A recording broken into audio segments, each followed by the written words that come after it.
So, welcome back, future GCs and LCs. Welcome back to the journey extraordinary. तो अपन maths की series कर रहे थे एफकेट के लिए और सीडीज़ के लिए, तो वो कंटिन्यू करते हैं. आज अपन पढ़ने वाले हैं रेशियो एंड पार्टनरशिप. जो अपने टेलीग्राम चैनल के बारे में नहीं जानता है तो वो टेलीग्राम ज्वाइन कर लेना. डिस्क्रिप्शन में लिंक है, वहाँ पे अपन सब मिल के साथ इस बार प्रिपेयर कर रहे हैं सीडीएस और एफकेट के लिए. तो वहाँ मैं सब मटेरियल शेयर कर रहा हूँ, डेली शेड्यूल शेयर कर रहा हूँ. तो जिनको नहीं पता वो ज्वाइन कर लो. और बाकी आप सबको तो पता ही है अपन क्या कर रहे हैं. तो keep following that with honesty and consistency से फॉलो करते रहिए. अब ज़्यादा दिन नहीं रहे हैं तो एड ऑन करते रहिए अपने प्रोग्रेस में. तो चलो स्टार्ट करते हैं रेशियो एंड प्रपोर्शन. आज वापस वही तरीके से पढ़ेंगे जैसे टाइप से पढ़ते हैं. जो टाइप अपना एफकेट पूछता है, अपना सीडीएस पूछता है, उसी टाइप से अपन क्वेश्चन सारे करेंगे. तो पहले देखो रेशियो के बारे में थोड़ा जान लो. रेशियो एक्चुअली क्या होता है? कोई दो क्वांटिटीज़ के बीच में कंपैरिजन होता है. किन्हीं दो चीज़ के बीच में कंपैरिजन होता है. कंपैरिजन, ठीक है. अब एक चीज़ यहाँ पे नोट करने वाली है, पर जो रेशियो कंपैरिजन करेगा ना वो सेम क्वांटिटीज़ के बीच में करेगा. लाइक सपोज अपन केजी और ग्राम को कंपेयर नहीं कर सकते क्योंकि सेम यूनिट नहीं है. अपन केजी को किसके साथ कंपेयर करेंगे? केजी के साथ ही कंपेयर करेंगे. रेशियो का साइन होता है वो ये होता है. लाइक सपोज दो लोग हैं, एक ए है और एक बी है. ए का वेट है वो 100 केजी है और बी का वेट है वो 50 केजी है. तो मैंने बोला इनके वेट का रेशियो निकालो, तो वो क्या हो जाएगा? देखो रेशियो लगाया तो 100:50 हो जाएगा. 0 से 0 कैंसिल, 5 से ये 2 टाइम कैंसिल, तो ये आ जाएगा 2:1. आई होप ये चीज़ तो सबको क्लियर होगी, छोटी क्लास में पढ़ते हैं. चलो टाइप नंबर 1 पे चलते हैं, जो अपना एफकेट और सीडीएस जनरली पूछता है. देखो टाइप नंबर 1 में क्या है. टाइप नंबर 1 है, if ratio of boys and girls is 5:8 and the total strength of the class is this, find the number of girls in the class. तो देखो ये अपना क्वेश्चन था, तो मैंने आंसर पहले से लिख लिया है. ये थोड़ा सा वीडियो अटक गया था. देखो क्या सीन है, वापस समझा देता हूँ मैं. बॉयज़ और गर्ल्स दिए 5:8, तो अपन मान सकते हैं कि बॉयज़ 5x है और गर्ल्स 8x है. x कोई नंबर है जिससे अपने ने मल्टीप्लाई किया इसको, ठीक है. कोई ये अपना क्या है? प्राइम नंबर है. अब देखो मैंने क्या निकाला? प्राइम नंबर नहीं है ये, x कोई भी नंबर हो सकता है. ओके. अब दूसरा देखो टोटल, अब अपन निकाल सकते हैं टोटल नंबर ऑफ स्टूडेंट्स कितने हैं. 5x बॉयज़ है, 8x गर्ल्स है, तो टोटल कितने हो गए? 13x. और टोटल स्टूडेंट्स अपने को दिए हुए 156, तो यहाँ से x की वैल्यू निकल गई 12. अब x की वैल्यू निकल गई, अपने को निकालना था नंबर ऑफ गर्ल्स. गर्ल्स कितनी है? 8x. x की जगह मैंने 12 पुट किया तो ये कितना आ गया अपना? 96. दूसरा मेथड देखो क्या है, गर्ल्स का नंबर निकालना था. रेशियो दिया हुआ बॉयज़ और गर्ल्स का, तो गर्ल्स निकालना है तो गर्ल्स ऊपर आ जाएगा 8, नीचे क्या आ जाएगा? टोटल 13 और इंटू क्या हो जाएगा? 156 इक्वल्स टू आंसर आ जाएगा 96. यहाँ पे देखो हुआ क्या है, टोटल 15 यूनिट्स है, 13 यूनिट्स है, राइट. 5 + 8 टोटल कितनी है? 13 यूनिट्स. उसकी वैल्यू दे रखी है 156. एक यूनिट की वैल्यू निकल जाएगी जो आएगी अपने 12. एक यूनिट की आएगी, गर्ल्स कितनी है? 8 है, तो 8 यूनिट्स की कितनी हो जाएगी? 96. I hope this is clear to all. Fine. अब नेक्स्ट टाइप 2 देखो. नेक्स्ट अपना देखो टाइप 2. टाइप 2 में क्या देता है? तुम्हें कोई ना कोई रेशियो दे देगा और एक फ्रैक्शन दे देगा जिसकी अपने को वैल्यू निकालनी है. अब जब भी ऐसा टाइप 2 दे तो वापस वही करना है अपने को, लेट कर लेना है. ये 5x है और ये 3x है. कुछ नहीं करना है, इस वैल्यू को पुट कर दो इस फॉर्मूले में जो भी अपने को फ्रैक्शन दिया है. 5x को a की जगह पुट किया तो 125x³ माइनस 27x³. ऐसे नीचे आ जाएगा 125x³ प्लस 27x³. 27 ऊपर से चला गया तो नीचे बच जाएगा 98x³ और नीचे से देखो क्या आ जाएगा? 2152x³. x³ से x³ कट जाएगा. अब इस फ्रैक्शन को कट कर लेना, 2 से कट होगा, जितने भी जहाँ तक कट होता है वहाँ तक कट कर लेना और अपना क्या आ जाएगा? आंसर आ जाएगा. Is it clear to all?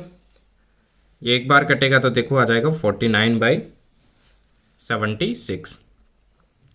अब इसमें एक दिक्कत होती है, कुछ बच्चे मिस्टेक कर देते हैं, डायरेक्ट वैल्यूज पुट कर देते हैं. तो डायरेक्ट वैल्यूज कभी मत पुट करना. 5 a की जगह 5 कर दिया, b की जगह 5 कर दिया, क्योंकि दिक्कत ऐसे क्वेश्चन में आ जाती है. इसमें डायरेक्ट वैल्यूज पुट करोगे तो आंसर आ जाएगा. पर ये वैल्यूज पुट करके देखते हैं तो देखो ऊपर अभी अपने ने किया था कि ए क्यूब माइनस बी क्यूब, 7 का क्यूब करेंगे तो अपना कितना आएगा, 7 का क्यूब करेंगे माइनस 3x क्यूब करेंगे तो ये अपना आ जाएगा 316x क्यूब, और नीचे वैल्यूज पुट करेंगे तो अपना आएगा 79x स्क्वायर। तो देखो x स्क्वायर से a3 में से 2x चला जाएगा, ऊपर रह जाएगा 316x, नीचे रह जाएगा 79, तो x की वैल्यू तो अपने को पता ही नहीं चली, मतलब ये आंसर डिटरमाइन नहीं किया जा सकता, can't be determined. Is it clear? अब नेक्स्ट टाइप पे आते हैं। तो हमेशा ऐसे क्वेश्चन करो तो 5x और c जो भी x है उसको मल्टीप्लाई करके करना। टाइप 3 में अपने को दिया है a रेशियो b और दिया b रेशियो c, अपने को निकालना है a ratio b ratio c। इसको करने के दो तरीके, या तो b को क्या कर लो, कॉमन कर लो दोनों में।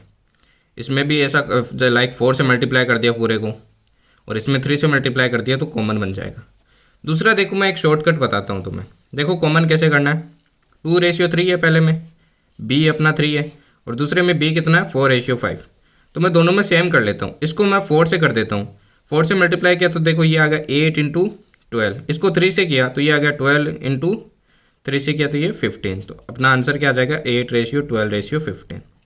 पर शॉर्टकट यूज़ करना है अपने को। शॉर्टकट देखो क्या है, अगर दिया हो a रेशियो b, क्या दिया हो अपने को a रेशियो b, इस तरीके से फर्स्ट रेशियो सेकेंड नंबर, और बाद में दिया हो b ratio c, second ratio third number.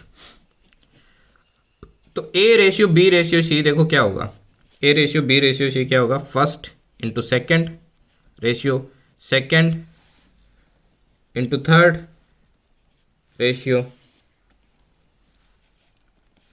Third into fourth. यहाँ पे एक चीज़ चेंज कर लेना, ये फर्स्ट होगा, ये सेकंड होगा, और ये थर्ड होगा, ये फोर्थ होगा, इस तरीके से होगा।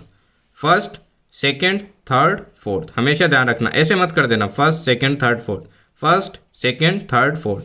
तो ए क्या होगा फर्स्ट इंटू सेकेंड, बी क्या होगा सेकंड इंटू थर्ड, और लास्ट वाला क्या होगा थर्ड इंटू फोर्थ, ऐसे चलेगा। एन बनेगा मतलब उल्टा एन, ठीक है। तो ये चीज़ क्या ध्यान रखना तुम लोग, ठीक है। ये डायरेक्ट फॉर्मूला है, जैसे मैं करके दिखाता हूँ। ए क्या है अपना, फर्स्ट क्या है 2 इंटू सेकेंड क्या है 4 रेशियो, सेकेंड क्या है अपना 4, और थर्ड क्या है 3 रेशियो 3 इंटू 5। तो देखो वही आंसर आता है 8 12 15। I hope it is clear. ये फॉर्मूला लर्न कर लेना, डायरेक्ट एफकेट में पूछ लेते हैं। नेक्स्ट देखो टाइप,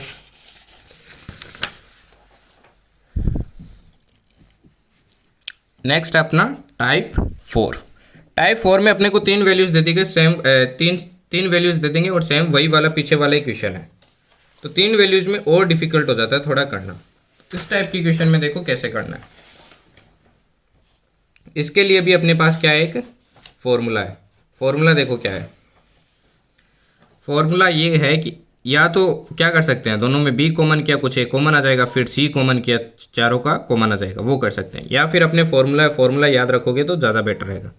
ए ratio B ratio C ratio D अपने को दिया है, तो इसको क्या मान लेना, वापस वैसे करना है, first second third fourth fifth और सिक्स्थ, ऐसे नंबर मान लेना, ठीक। इस ऑर्डर में अपने को रखना है।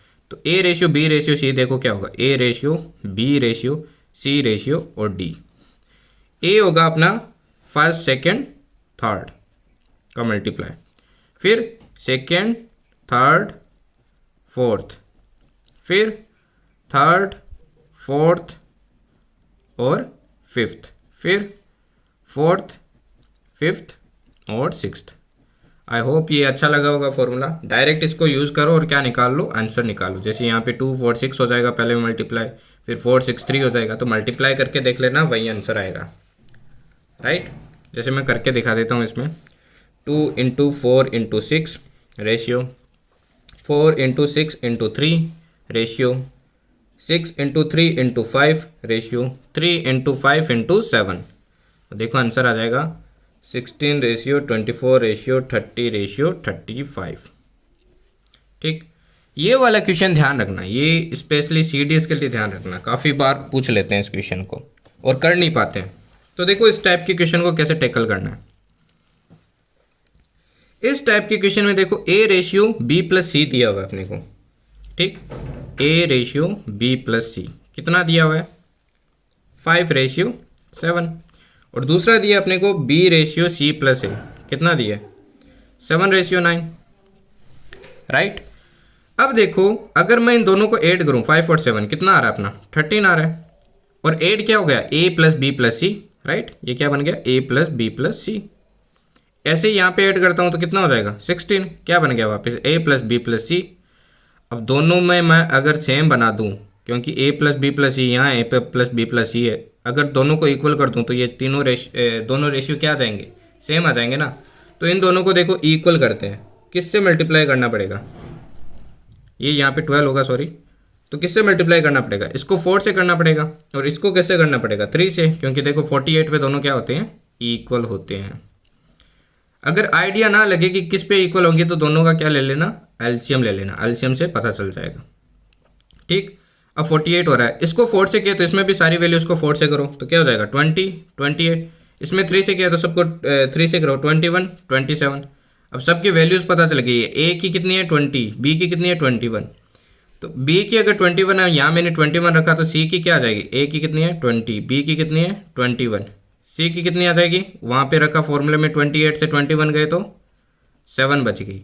निकालना क्या था सी रेशियो ए प्लस बी, तो क्या आ जाएगा 7 रेशियो ए प्लस बी कितना हो जाएगा 41। ये अपना क्या हो जाएगा आंसर हो जाएगा। I hope it is clear. चलो नेक्स्ट टाइप पे चलते हैं, टाइप 6, जो अपने क्वेश्चन बेस्ड होते हैं पार्टनरशिप पे, इन्वेस्टमेंट पे। अब देखो कुछ टर्म समझने की जरूरत है यहाँ पे, बस टर्म्स देखो क्या है। ए और बी दो लोग हैं जिन्होंने इन्वेस्टमेंट किया, इसने किया I1 और इसने रुपीज़ किए I2। इसने किए T1 टाइम के लिए और इसने किए T2 टाइम के लिए। तो जो प्रॉफिट का रेशियो होगा ना, अब एक बात बताओ, जो जितना ज़्यादा पैसा लगाएगा उसको उतना ज़्यादा मिलेगा ना प्रॉफिट, जो जितने ज़्यादा टाइम के लिए मिलेगा उसको उतना ज़्यादा मिलेगा ना। तो प्रॉफिट का रेशियो हमेशा किसके इक्वल होगा, investment into time ratio, investment into time, मतलब इसका इन्वेस्टमेंट इनटू इसका टाइम के रेशियो, इसका इन्वेस्टमेंट इनटू इसका टाइम। मतलब मान लो 2000 रुपये है, इसने अगर ज़्यादा इन्वेस्टमेंट किया तो इसको ज़्यादा पार्ट मिलेगा ना। तो यहाँ से देखो मल्टीप्लाई होगा, बड़ा नंबर तो बड़ा ही आएगा ना। तो हमेशा जो प्रॉफिट का रेशियो होगा वो किसके बराबर होगा, इन्वेस्टमेंट इनटू टाइम के रेशियो के बराबर होगा। जैसे मैं क्वेश्चन से समझा देता हूँ और बेटर समझ में आएगा तुम लोगों को। जैसे ये अपना क्वेश्चन है लास्ट वाला, कि 3 पार्टनर्स है ए बी सी, उन्होंने क्या किया, एक बिजनेस स्टार्ट किया। बिजनेस स्टार्ट किया और बिजनेस में किस तरह इन्वेस्टमेंट किया है कि 2 times of A's investment is equals to 3 times of B's investment is equals to 4 times of C's investment. अब अपन रेशियो निकाल लेते हैं कितना कितना इन्वेस्टमेंट किया है। जब भी ऐसे इन्वेस्टमेंट निकालना हो ना इक्वल में हो, किसने इसके इक्वल इसने इसके इक्वल, तो हमेशा क्या करो, इनका अल्शियम ले लो। अल्शियम देखो 12 आ रहा है, 12 में सबका डिवाइड कर दो तो क्या आ रहा है, इसमें 6 आ रहा है, इसमें 12 में 3 डिवाइड किया तो क्या आ रहा है 4, इसमें क्या आ रहा है 3। तो ये इनका हो गया इन्वेस्टमेंट का रेशियो, इन्वेस्टमेंट का हो गया रेशियो, ठीक। और अपने को बोला है एक ईयर के लिए किया तो सब में एक मल्टीप्लाई किया तो कोई फर्क नहीं पड़ रहा है। तो प्रॉफिट का रेशियो हो गया, आप ये इंटू 1 किया तो सब में ये हो गया अपने प्रॉफिट का रेशियो। तो पूछा है कि at the end of year B share कितना होगा, बी का शेयर कितना होगा 4 पार्ट, आउट ऑफ टोटल कितने हैं 10 और 13, रुपीज़ कितने, प्रॉफिट कितना हुआ है, प्रॉफिट अपने को हुआ है 19,500। तो सोल्व करेंगे तो ये अपना आ जाएगा 6,000। Is it clear. चलो नेक्स्ट टाइप के ऊपर चलते हैं। नेक्स्ट टाइम देखो, नेक्स्ट टॉपिक है अपना एक्सपेंडिचर का कॉन्सेप्ट। अब देखो इनकम इक्वल्स टू क्या होता है, एक्सपेंडिचर इक्वल्स प्लस सेविंग। मान लो आपकी इनकम 2000 है और आपने 1000 रुपये खर्च दिए, मान लो 500 रुपये खर्च दिए, 500 खर्च दिए तो सेविंग कितना बचेगा 1500। तो ये चीज़ लाइन क्लियर होनी चाहिए कि इनकम इक्वल्स टू क्या होता है, जितना अपन खर्च कर रहे हैं प्लस जितना अपन सेव कर रहे हैं उसके इक्वल होता है। Got it. तो इनकम इक्वल्स टू क्या होता है, एक्सपेंडिचर प्लस सेविंग्स। अब मान लो ए बी सी है, उनके इनकम का रेशियो 2:3:4, एक्सपेंडिचर का 5:7:6। तो ऐसी सिचुएशन में क्या कर लेंगे, इनकम 2x हो जाएगी, इसकी इनकम 3x, इसकी 4x। अब एक्सपेंडिचर तो अलग होगा ना, सेम नंबर से मल्टीप्लाई मत कर देना, एक्सपेंडिचर तो अलग वैल्यू है ना, तो 5y 7y 6y ऐसे अपन ले सकते हैं। तो देखो ए की सेविंग कितनी हो जाएगी 2x minus 5y ratio, B की 3x माइनस 7y रेशियो, सी की 4x माइनस 6y, ये इनके सेविंग का रेशियो हो गया है। क्लियर। अब जैसे क्वेश्चन से समझते हैं थोड़ा और। The income of A B C दी हुई है 3:7:4, एक्सपेंसेस दिए हुए हैं 4:3:5, मतलब ए बी सी है। इनकम देखो क्या है 3:7:4 से, और एक्सपेंसेस दिए हुए हैं क्या दिए हुए हैं 4:3:5, right. Just a minute, okay. अब देखो अपने को बोला है कि ए जो है उसकी इनकम, ए की जो इनकम है, ए की इनकम 3x मान ले, तो ए की इनकम दी है 2400, तो x की वैल्यू यहाँ से कितने आ जाएगी 800 आ गई, तो सबकी इनकम आ जाएगी, इसकी 7x है तो 7x से कितना हो जाएगा 5600, इसका 4 से मल्टीप्लाई करेंगे कितना आ जाएगा 3200। सेकेंड अपने को क्या दिया हुआ है सेविंग दिया हुआ है 300 सेव करता है ए अगर 300 सेव करता है तो स्पेंड कितना करता है 2100, राइट। 2100 स्पेंड करता है, और ये इसकी वैल्यू दी हुई है 4 पार्ट की वैल्यू है 2100, राइट। 2100 दिया, तो यहाँ से अब मैं इसको y मानूँ तो y की वैल्यू क्या आ जाएगी 4y की वैल्यू 2100 है, तो y की वैल्यू आ जाएगी 525 आ गई, तो इनकी वैल्यू भी पता चल जाएगी, 3 की हो जाएगी 1575 और इसकी 5 की हो जाएगी 2625। तो सेविंग निकाल लो, इनकम से ये माइनस हुआ तो कितना बच गया 4025, इनकम से ये माइनस हुआ तो कितना आ गया 575, ये इनके आंसर हो जाएंगे सेविंग्स के। आई होप दिस इज़ क्लियर, इसको ध्यान से देख लेना, रिपीट कर लेना अगर समझ में नहीं आया तो वीडियो को। लास्ट वाला है वो बहुत ही मज़ेदार कंसेप्ट है, एकदम मस्त है फॉर्मूले वाला, किसी को कोई दिक्कत नहीं होगी इसमें। तो ये कभी कभी पूछ लेते हैं, जनरली CDS में पूछते हैं, FCAT में कम चांस है इसका। देखो अपने को दिए a/b equals to c/d equals to e/f equals to k है, फिर ऐसा फ्रैक्शन दे दे कि p इंटू ए की power n plus q into C की power n plus r into e की पावर n, सेम ही मल्टीप्लाइज नीचे p इंटू बी की power n, q into D की power n, r into f की power n, सबके power same होनी चाहिए, जो मल्टीप्लाई ऊपर है वही नीचे होना चाहिए। तो इसका आंसर हमेशा ही, अगर इसका k था तो इसका हो जाएगा k की पावर n। जैसे यहाँ पे देखो a/b c/d e/f की 5 है, 3 यहाँ पे 3 यहाँ पे 4 यहाँ पे 4 यहाँ पे 5 यहाँ पे 5 यहाँ पे स्क्वायर हो रहा है, तो n कितना हो गया 2 हो गया, तो आंसर क्या हो जाएगा 5 का स्क्वायर इक्वल्स टू आ जाएगा 25। क्लियर, मज़ेदार था ना, ये वाला करके दिखाना, SW है, कमेंट में बताना आंसर क्या होगा। ओके देन कल मिलते हैं फिर से नेक्स्ट चैप्टर के साथ। तो जितने मैंने नोट्स प्रोवाइड किए वहाँ से सारे क्वेश्चंस कर लेना, वो मोर देन इनफ है, वहाँ से बाहर कुछ नहीं आएगा, इस चीज़ की गारंटी मैं लेता हूँ। ओके देन, थैंक यू, जय हिंद।